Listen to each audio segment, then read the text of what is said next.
What is up, Packers fans? Happy Wednesday. Welcome into an all-new episode of the Pack-A-Day Podcast. I'm your host, Andy Herman. You can follow me on Twitter at Andy Herman NFL. You can find the podcast at Pack-A-Day Podcast. Recording a little bit different than usual. I'm a little bit later here on a Wednesday.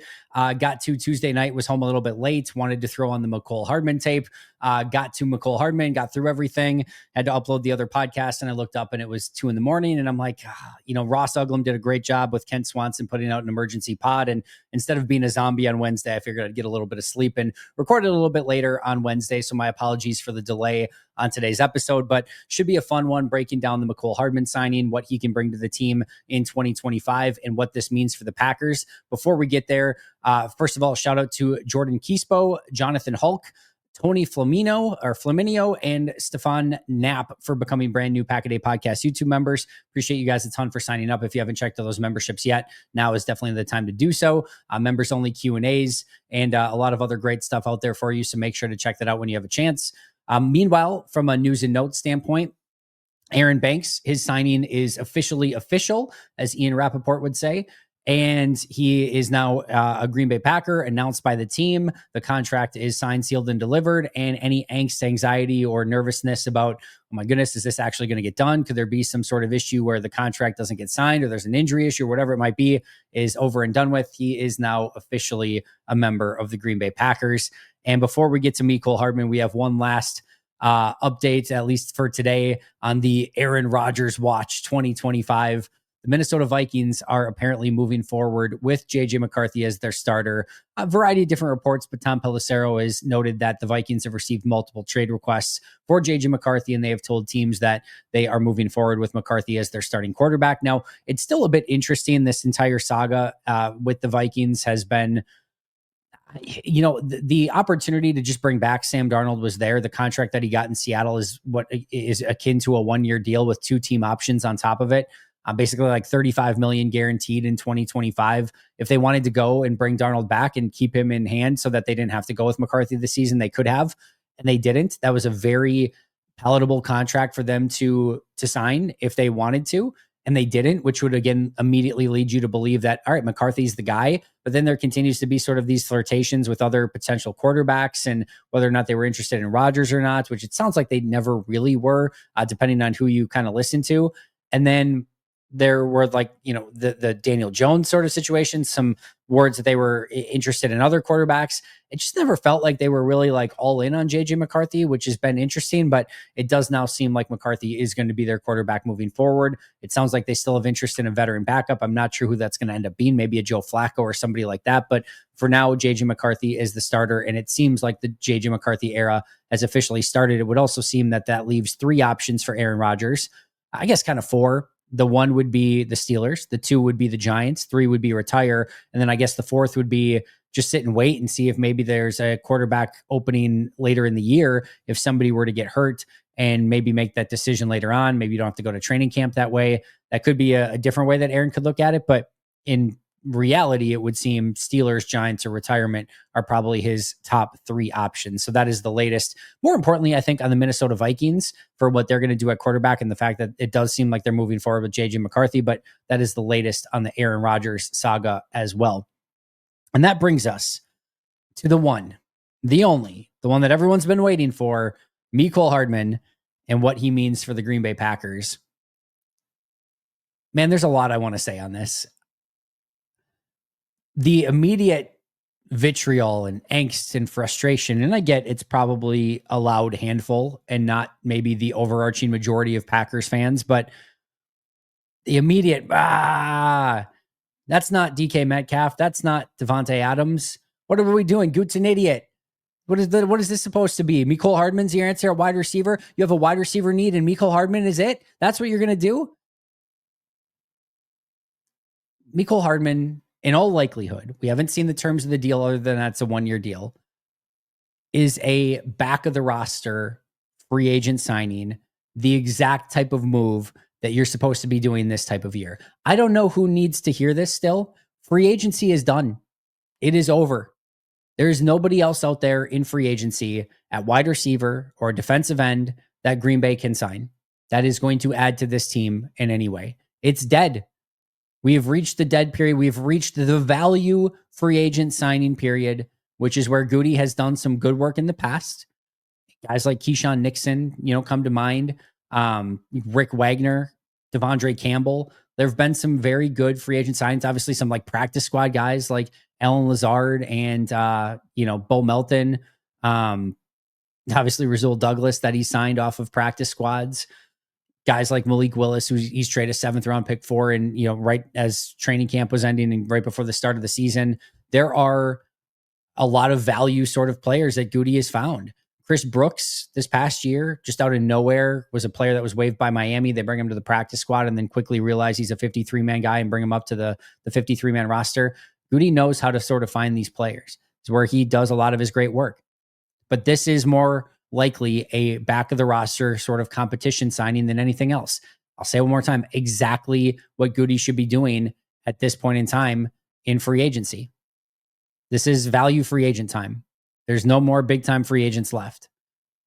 The contract that Mecole Hardman signed 2 years ago with the Jets was 1 year, $4 million. A good chunk of it was guaranteed. Almost all of it was guaranteed. That would be the very high end of a contract. Now, if that much is guaranteed, he's going to make the team, right? The contract he signed last year in Kansas City was a 1 year, $1.13 million deal, $0 guaranteed. Not a single penny of that contract was guaranteed. That was his deal with KC last year. In the meantime, this past year, he was targeted 14 times, caught 12 passes for 90 yards, had 5 carries for 62 yards and a touchdown. He touched the ball on offense 17 times. It is not exactly like he went out there in the past 365 days and upped his free agency value in any sort of significant way whatsoever.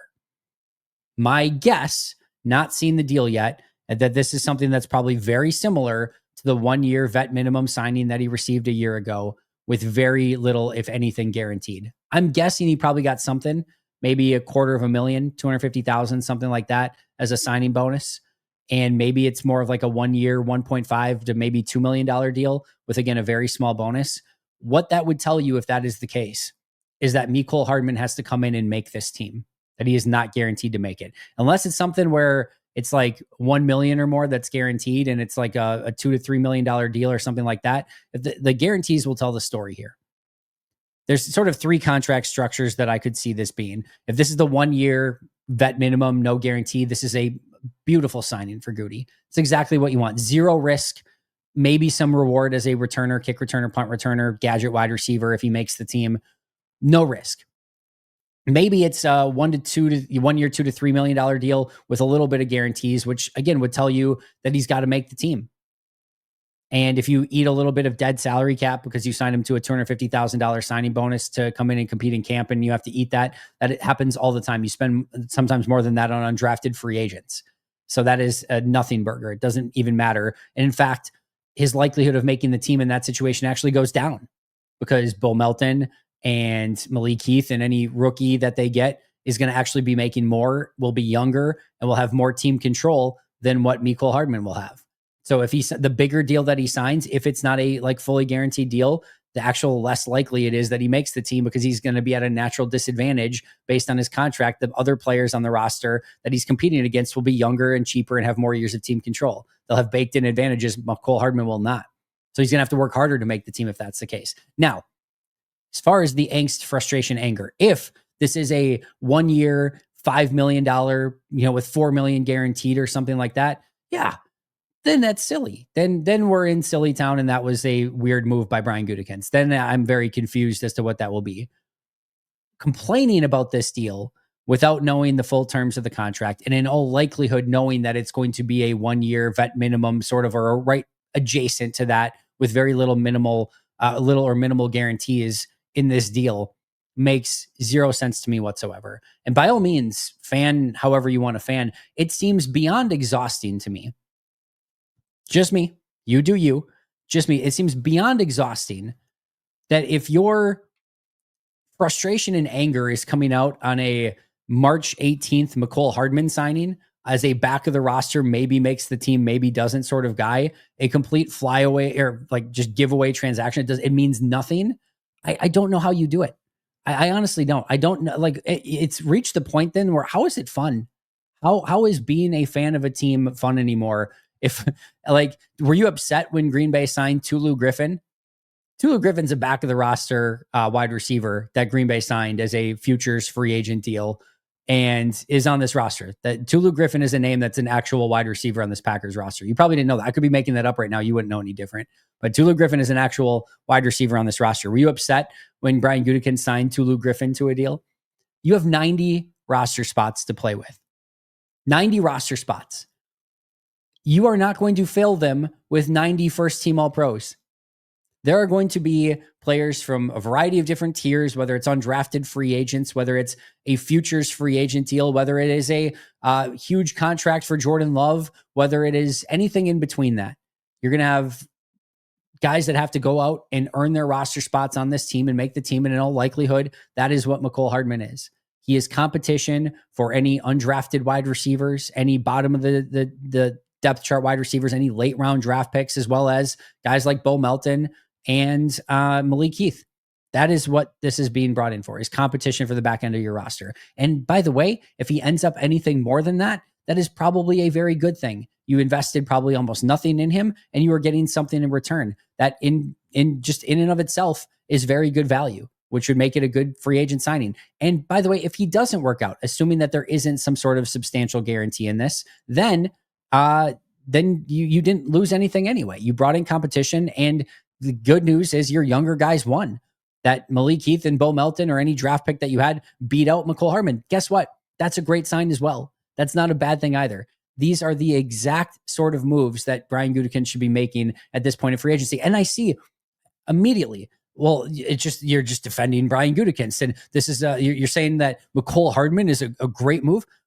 No, I'm not saying Mecole Hardman moves the needle in any sort of significant way. I'm not saying that he saves the franchise. I'm not saying that this is the answer to the wide receiver room. It's nothing like that. It's just that you have to understand that at this point of year in value free agency time, these are the sort of deals that are available. You're looking for very minimal risk with maybe some reward. This is the sort of deal that you should be looking for at this point in time. Does it move the needle? Does it solve the equation? Does it make Green Bay a Super Bowl contender? Is he going to become an all-pro in Green Bay? No, that's not what this is for, though.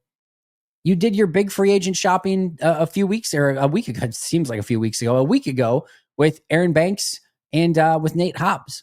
Those were your big free agent signings. You may not like those free agent signings. That's fine. How you feel about how Goody spent his money, that's your prerogative. And I can understand the feeling of, it's fine. Totally get that. But like the immediate anger, it's just Mecole Hardman. What were you expecting at this point in time? We've talked about it at length. There's no wide receivers that are out there that Green Bay could sign that are going to be like a top of the roster wide receiver. And no, Amari Cooper is not that either. Like I talked about it the other day. You have to have one of three things if you're going to be a wide receiver in this league: run after the catch, deep speed ability, or separation ability, like route running separation, right? You better have one of those three things in today's NFL. And he has run after the catch. He's got the 4.340 speed. He can separate after the catch. You can use him in some gadget ways, kick returner, punt returner. That's his superpower. He's a 4.340 guy coming out of college, and he still looks very, very fast on tape. That's what he's got. You might think like a 4.340 guy, he's going to be a deep ball threat. He's really not.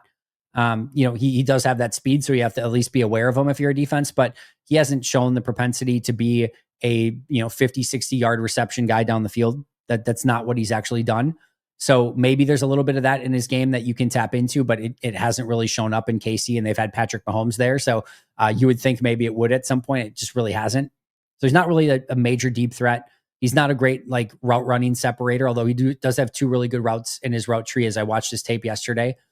We'll talk about that in just a moment. But this is a guy who has blazing speed, run after the catch, and has kick return and punt return ability. That's why you're bringing him in. Competition at wide receiver, at bottom of the roster wide receiver, bottom of the depth chart wide receiver, not number 1, number 2, number 3. It's not why he's being brought in. And then competition at kick returner and punt returner. Say one more time. These are the sort of value free agent deals that you should be looking for at this stage of free agency. We'll know more when the contract comes out.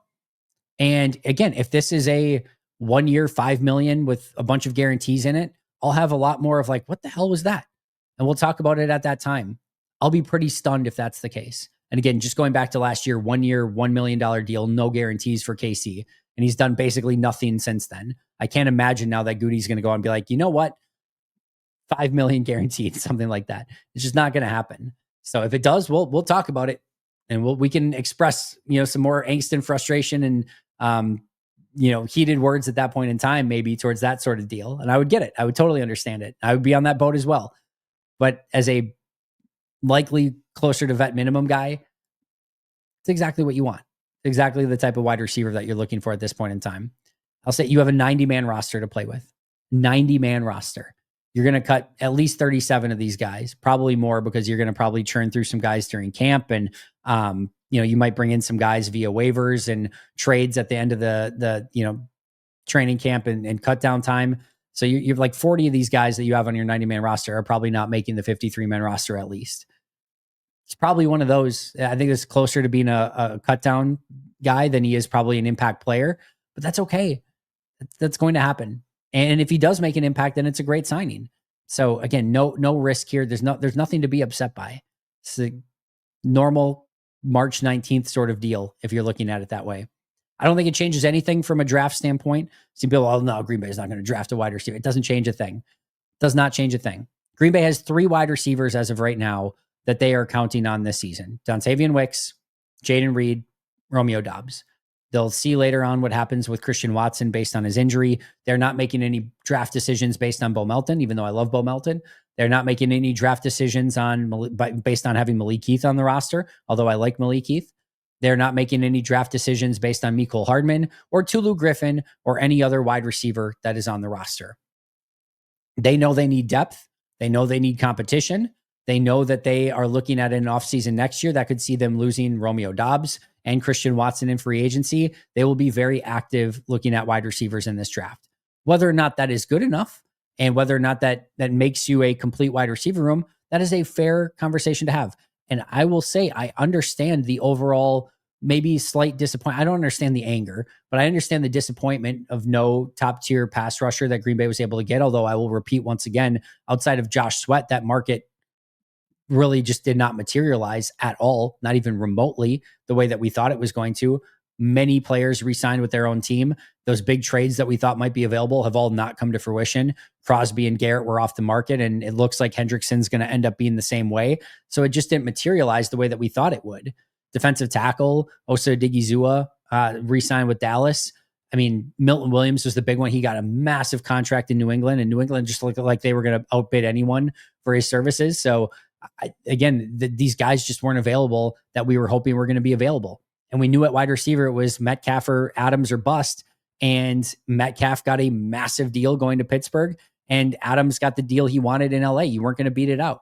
So I understand the overarching of like, you wanted something big and you got Aaron Banks and Nate Hobbs, 2 good players, but it feels a little different than Josh Jacobs and Xavier McKinney a season ago. No question about it.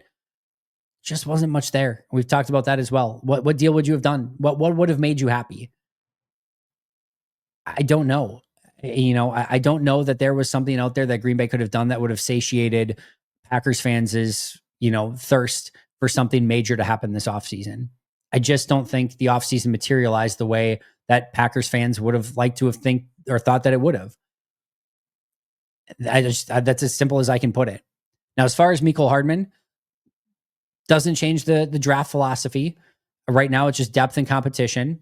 He's a fun player, though. I actually really enjoyed the very small amount of snaps that he had on tape, 100 some snaps that he played in KC this last year, but I think there's something there. As far as his profile goes, 2nd round pick, 56th overall in the 2019 NFL draft, 5'11", 183, not the biggest guy in the world. Just turned 27 on March 12th. So, I mean, a week ago, he turned 27 years old, still young, still in the prime of his career. This is not a 31-year-old Mecole Hardman who's lost a step. He is still very, very fast. An 8.30 relative athletic score coming out of college. The only thing that really brought that down was his height and weight. Everything else he tested very well. 82nd percentile in the bench press, 77th percentile in the vertical jump, 52nd percentile in the broad jump, 99th percentile in the 40 with a 4.33 40-yard dash, 58th percent in the in the short shuttle, and 90th percentile in the 3-cone. Very, very talented player coming out of college.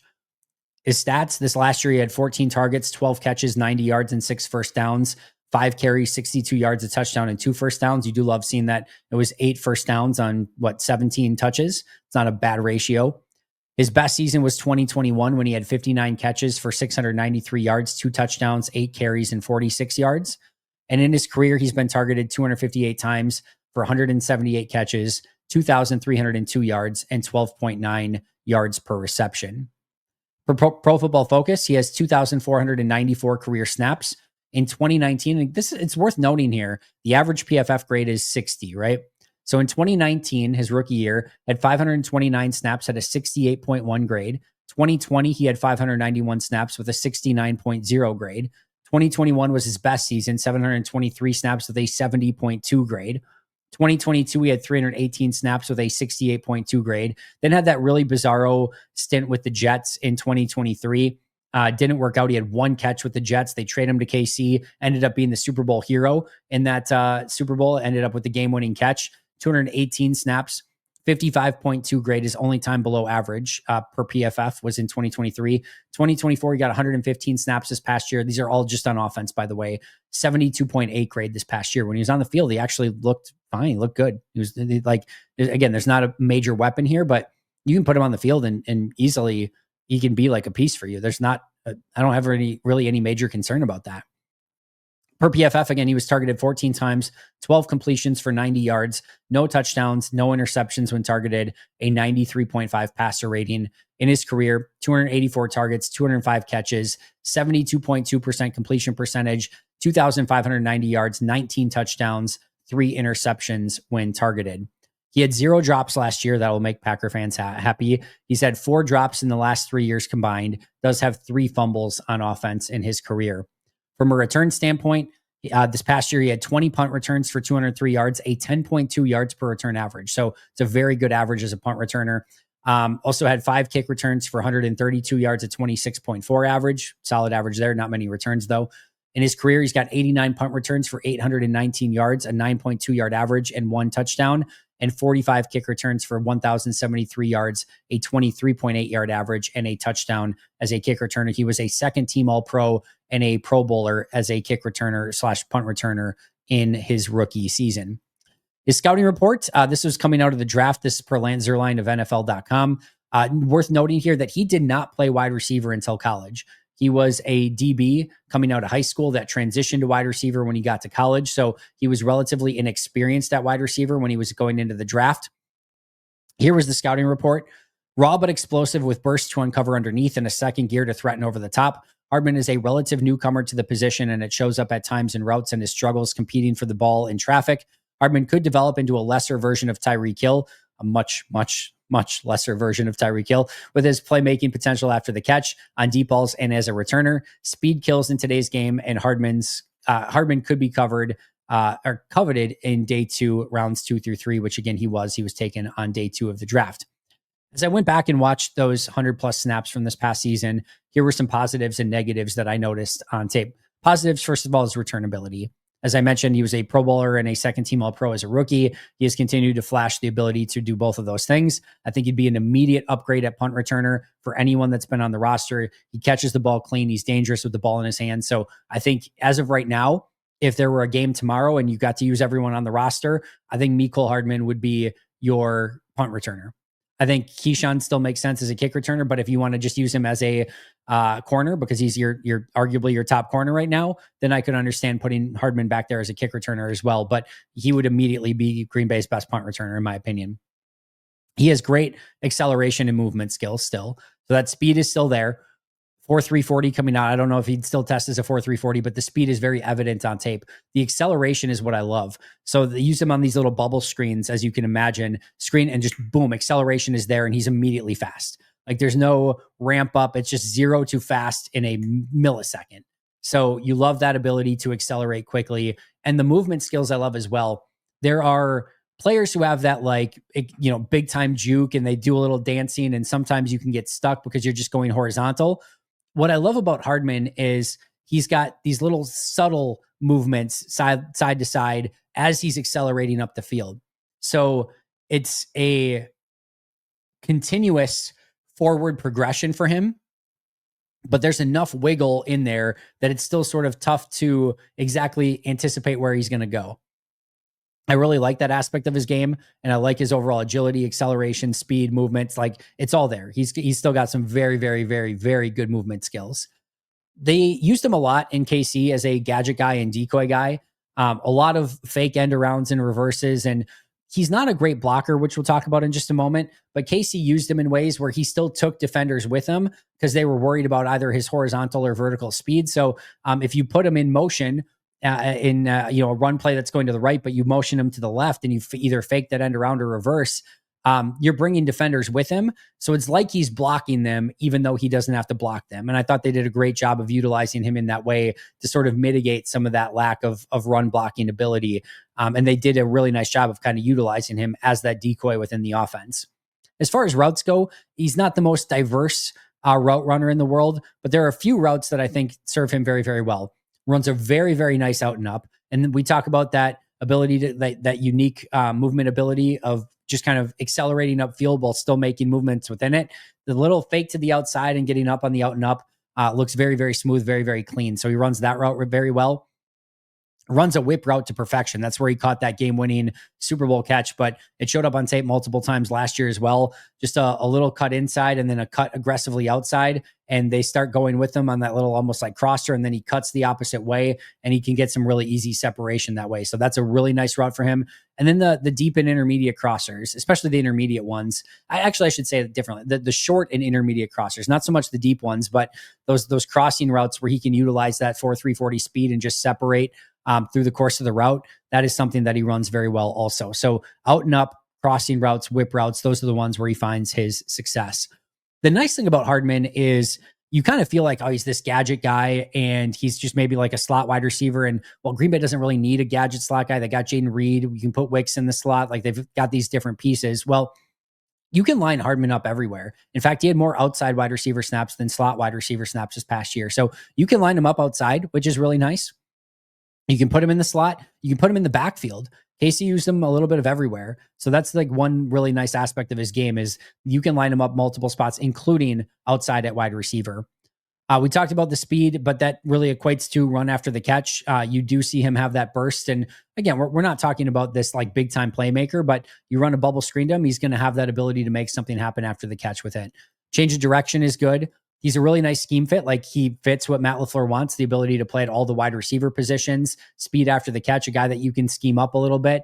And Matt LaFleur does well with those type of players. They back to like even a Tyler Ervin. Like, this is a much better version of Tyler Ervin. So if you like Tyler Ervin as like that bit piece in the offense where you can bring him in and do a couple things, Mecole Hardman's a better version of that. So I think this is kind of your Tyler Ervin sort of signing, if nothing else. And again, we saw Matt LaFleur find a way to utilize him. I know Ervin was a running back kick returner with that lined up at wide receiver sometimes. Hardman's more of a wide receiver kick returner that can line up at running back at times, but think of it very similarly in that type of vein. He has a very, minimal wear and tear on his body. He hasn't played a ton, despite this being, what is like seventh year in the NFL, 1, 2, 3, 4, 5. Yeah, seventh year in the NFL. He hasn't played a ton. So it's not like he's had all of this wear and tear on his body. And in fact, last year, only 115 snaps, 218 the year before that. We're talking about somebody who's played 333 snaps of offense over the past 2 years combined. So he should be fresh. He shouldn't have a bunch of wear and tear and just break down on his body. And that's a good thing when you're picking up, somebody who's in the seventh year of their career. He's still in the prime of his career, catches the ball well. We talked about very minimal drops over the last few seasons. He's basically been a Chief his entire career. He's had one catch with the Jets, but otherwise he's been a Chief. That Jets year went disastrous. And it just, from the Jets standpoint, it just didn't fit there. But sometimes when you get a player who gets in a new scheme, sometimes you unlock something. Maybe they use him in a slightly different way. Now, he came from having Patrick Mahomes as a quarterback and Andy Reid as a coordinator who knows how to utilize and scheme these guys. So I'm not saying he was in this barren wasteland and some team that didn't know how to use him, but every once in a while you get a new coat of paint, you get a fresh opportunity, and maybe Green Bay views him a little bit differently or how to use him. And maybe that works out for Mecole Hardman. I'm not necessarily expecting that. Again, I'll say once more, I think there's a better chance he doesn't make the team than that he's an impact player. But sometimes you get that fresh coat of paint and maybe it's just something new for the player and something clicks and you get a little bit more than what he maybe was in his previous spot. So maybe there's something there. And then, of course, he does have playoff and Super Bowl experience as well, which is never a bad thing to add to your roster. Some negatives, again, he's not a great blocker on the outside. You have to kind of use him more as a decoy. He's got 52 catches combined in his last 3 years, or in his last 3 years combined, I should say. So this is not a big time production player. This is a back of the roster rotation type piece where maybe you get a little something out of, but you shouldn't expect anything major. He is coming from a very creative Andy Reid offense. So if you're hoping that this new offense will unlock him in some way, it's a little bit of a leap to try to get there. Size isn't great. Again, he can get out muscled on some of the contested catch opportunities and things like that. Did have a knee injury late in last season, so that'll be worth monitoring. I'm assuming if Green Bay is signing him, they feel very comfortable with that, but just something to kind of keep an eye on. Not the most savvy route runner. He doesn't have this huge bag of releases off the line of scrimmage or all these different routes he can run. But the ones that he's good at, he is very good at. And the idea that he's this like deep ball wide receiver, his longest reception since 2022 has been 37 yards. Again, this is primarily playing with Patrick Mahomes as quarterback. So if you're thinking he's going to come in and catch all these deep balls down the field, I wouldn't get super excited for that. That is not something he's actually put on tape very much in his career at all. As far as how he could fit in Green Bay, kick returner, punt returner, depth and competition at wide receiver, probably somewhere in that number 4 to number 6 wide receiver role at absolute best. Again, I think he's going to have to earn his spot on this team. I don't think it's a lock that he makes it. Again, depending on the contract, if all of a sudden there's 2 to 4 million guaranteed, then yeah, he's probably going to make it and look to him more as like that gadget type wide receiver, Tyler Ervin role plus kick returner, punt returner. But my guess is this is, again, more somewhere where he's going to actually have to make the team. But we'll look at that contract when it comes out and what it actually means as to whether or not he's a lock to make the team or if he's going to have to go out and earn it in training camp. To me, this is Goody doing Goody work in value free agency. And I'll just say, like, this is that time of year. And we have to transition from, they could get a big player to, all right, they're going to bring in a couple small pieces and let's see what they can do. I don't see anything out there that makes any sort of impact from a free agent signing standpoint, any sort of significance. So I'll add it one more time. This is the type of deals Green Bay should be doing at this stage of free agency. A little bit of high reward. I don't even know if I'll say high reward, but a little bit of reward with very, very, very, very minimal risk. Like the deal, like the signing. It doesn't get me super pumped up or jacked up. It shouldn't. If you're leaving this conversation today being like, oh my goodness, Mecole Hardman, big time free agent signing, that's probably a step too far. If you're leaving this being like, I freaking hate Goody, what is he doing? It's just a stupid wide. I don't know. I don't understand that logic either. It's just, again, something that you should be doing to add these sort of pieces to the back end of your room that can come in and compete for a spot. And if he makes it, great. If he doesn't, no harm, no foul. That's how I view it. I appreciate you guys being here. Thanks so much again for your patience with a little bit of a later episode today. I'll be right back here tomorrow with an all new episode. So make sure to check that out. Subscribe, like, comment, give those 5-star reviews. Appreciate that a ton.